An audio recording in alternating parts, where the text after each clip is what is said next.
আমি তোমাদের কোষচক্র সম্বন্ধে বলবো। কোষচক্র মানে আমরা এখন কোষ বিভাজনে ঢুকবো। তো কোষ বিভাজন বলার আগে কোষচক্রটা জানা অতি প্রয়োজনীয়। কোষচক্র না জানলে বা না বুঝলে জিনিসটা কি, তাহলে কোষ বিভাজন অতটা বুঝতে পারবে না। তাই কোষচক্র সম্বন্ধে বলছি আজকে। কোষচক্র, কোষচক্রে কোষ ইংরাজি সেল, তাহলে চক্র ইংরাজি সাইকেল, তাহলে এটা হলো সেল সাইকেল। সেল সাইকেল কিরকম? আমাদের প্রত্যেকটা মানুষের জীবনচক্র আছে, প্রত্যেকটা প্রাণীরই জীবনচক্র আছে। জন্মায়, আবার মৃত্যু হয়, আবার জন্মায়, আবার মৃত্যু হয়। এরকম কোষেরও একটা কোষ আস্তে আস্তে বড় হয়, অর্থাৎ পরিণত হয় জন্মাবার পরে। সেই পরিণত হওয়ার পরে ডিভিশন হয়, অর্থাৎ একটা কোষ থেকে দুটো কোষ তৈরি হলো, মানে অপত্য কোষ। সেই অপত্য কোষ আবার পরিণত হচ্ছে, আবার পরিণত হওয়ার পর সেখান থেকে আবার অপত্য কোষ সৃষ্টি হচ্ছে। এই যে একটা চক্রাকার, এটাই হলো কোষের জীবনচক্র। তাহলে প্রত্যেকটা কোষে, প্রত্যেক কোষেরই জীবনচক্র আছে।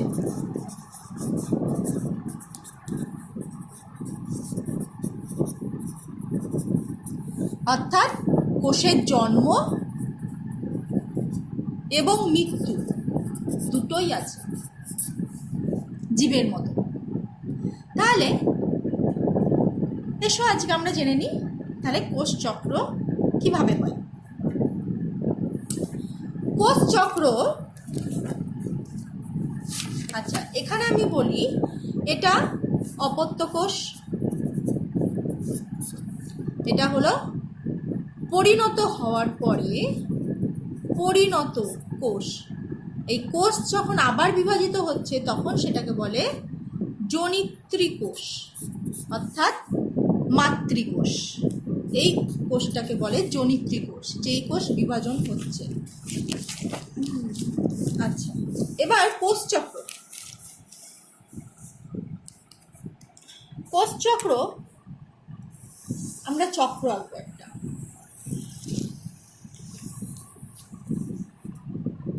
আঁকলাম, এবার এটাকে ভাগ করব। কোষচক্রের দুটো প্রধান দশা। দুটো প্রধান দশা কি? এই পুরোটা, অর্থাৎ এই বেশিরভাগ অংশ ইন্টারফেজ দশা।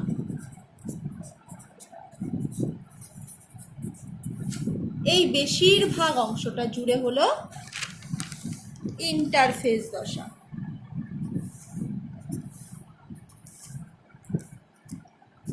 আর এই কম অংশটা জুড়ে হলো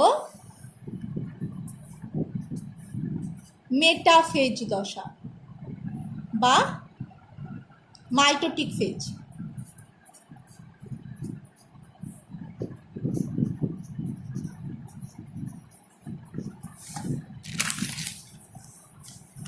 আর এই বেশি অংশটা জুড়ে হলো ইন্টারফেজ। তার মানে আমরা এখান থেকে, ছবি থেকে বুঝতে পারছি যে একটা কোষচক্র হতে যত সময় লাগে বেশিরভাগ সময় ইন্টারফেজে কাটে এবং কম সময় মাইটোটিক ফেজে কাটে। মাইটোটিক ফেজ মানে এম ফেজ, অর্থাৎ বিভাজন দশা। এই দশায় বিভাজন হয়। আর ইন্টারফেজ হলো পরিণত হওয়ার সময়, অর্থাৎ কোষ বিভাজন হয়ে যে অপত্য কোষ উৎপন্ন করলো, সেই অপত্য কোষ পরিণত কোষ হওয়া পর্যন্ত যে প্রিপারেশন বা যে প্রস্তুতি নেয়, সেই প্রস্তুতি দশা, অর্থাৎ বিভাজনের সক্ষম হওয়ার জন্য প্রস্তুতি দশা, সেটাকে বলে ইন্টারফেজ বা আই ফেজ। এই ইন্টারফেজ তিনটে দশায় বিভক্ত। তিনটে দশা কি কি? প্রথম দশা হলো G1 দশা, অর্থাৎ বৃদ্ধি 1 দশা, গ্রোথ 1। সেকেন্ড দশাটা হলো S দশা বা সংশ্লেষ দশা। থার্ড দশাটা হলো G2 দশা, অর্থাৎ গ্রোথ 2, অর্থাৎ বৃদ্ধি দশা। তাহলে প্রথম দশা হলো বৃদ্ধি 1, দ্বিতীয় দশা হলো সংশ্লেষ দশা বা কিছু তৈরি হওয়ার জন্য দশা, আর থার্ড দশাটা হলো G2, অর্থাৎ বৃদ্ধি 2, গ্রোথ 2 দশা। এবার গ্রোথ 1 দশায় কি কি কাজ হয়? এখানে কি কি উৎপন্ন হয়?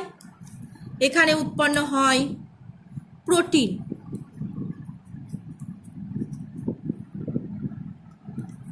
RNA, উৎসেচক, এই সমস্ত কিছু উৎপন্ন হয় কোষের মধ্যে। তারপরে এস দশায় কি উৎপন্ন হয়? মেন হলো ডিএনএ উৎপন্ন হবে, কোষের মধ্যে ডিএনএ উৎপন্ন হবে, সংশ্লেষ হবে। আর গ্রোথ 2 দশায় হলো বিপাকীয় চরম দশা।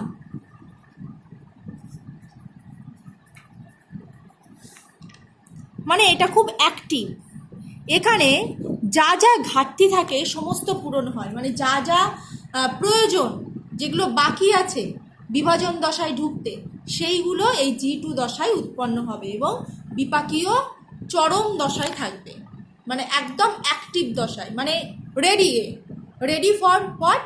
Ready for division, cell division, অর্থাৎ প্রস্তুত, একদম তৈরি বিভাজনের জন্য। যেমন তোমরা তৈরি হও পরীক্ষার জন্য, পরীক্ষার প্রিপারেশন নাও, একদম লাস্ট মোমেন্ট প্রিপারেশন, সেই রকম হলো এরকম গ্রোথ 2 দশা। তারপরে কোষটা মাইটোটিক ফেজে ধসে, অর্থাৎ বিভাজন ফেজ। বিভাজন ফেজ কভাবে বিভক্ত? 4 ভাগে mainly: prophase, metaphase, anaphase, telophase, আর হয় সাইটোকাইনেসিস।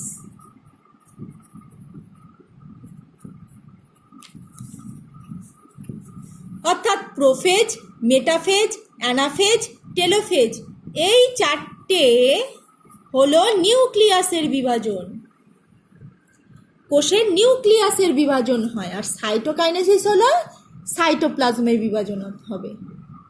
অর্থাৎ এই মাইটোটিক ফেজে প্রোফেজ, মেটাফেজ, অ্যানাফেজ, টেলোফেজ, এগুলো কোষের মধ্যেই নিউক্লিয়াসকে বিভাজন করবে। আর সাইটোকাইনেসিস তারপরে কোষে সাইটোপ্লাজমকে ডিভিশন করে দেবে। তার মানে একটা কোষ থেকে এই 2টো কোষ তৈরি হয়ে গেল।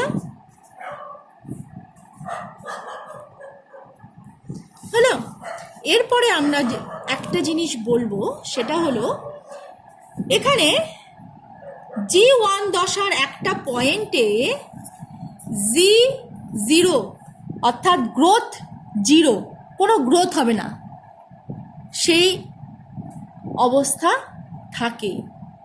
যদি কোষটা কোনো কারণে G0 দশায় ঢুকে যায়, অর্থাৎ তার বৃদ্ধি বন্ধ হয়ে যাবে, স্টপ হয়ে যাবে, তাহলে গ্রোথ 0 দশায় ঢুকলেই কোনো কিচ্ছু সংশ্লেষ হবে না, না প্রোটিন উৎপন্ন হবে, না RNA উৎপন্ন হবে, না উৎসেচক উৎপন্ন হবে, না ডিএনএ উৎপন্ন হবে, কোষটা থেমে যাবে,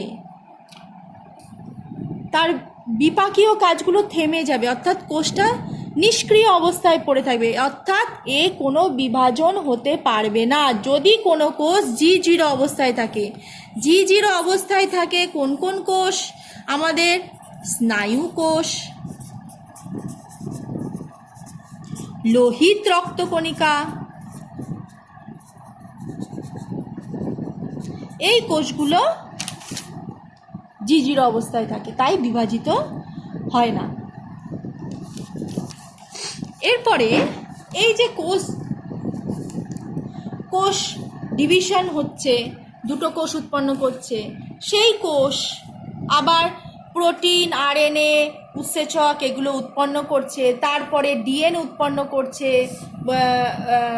বিভাজন হওয়ার জন্য, তারপরে আরও যেগুলো বাকি আছে সেইগুলো উৎপন্ন করছে বিভাজন হওয়ার জন্য, তারপরে বিভাজিত হচ্ছে, আবার সে ইন্টারফেজ দশায় ঢুকছে, আবার মাইটোটিক ফেজ, এরকম একটা চক্রাকার মাধ্যমে এটা ঘটতে থাকে। তার জন্য এটা হলো কোষ চক্র। এরপরে যদি এইগুলো সব কিসের ওপর নির্ভর করে, এইগুলো সব মানে এই যে ইন্টারফেজ দশা, মাইটোটিক দশা, ইন্টারফেজ দশা, এগুলো সব আরএনএ, প্রোটিন,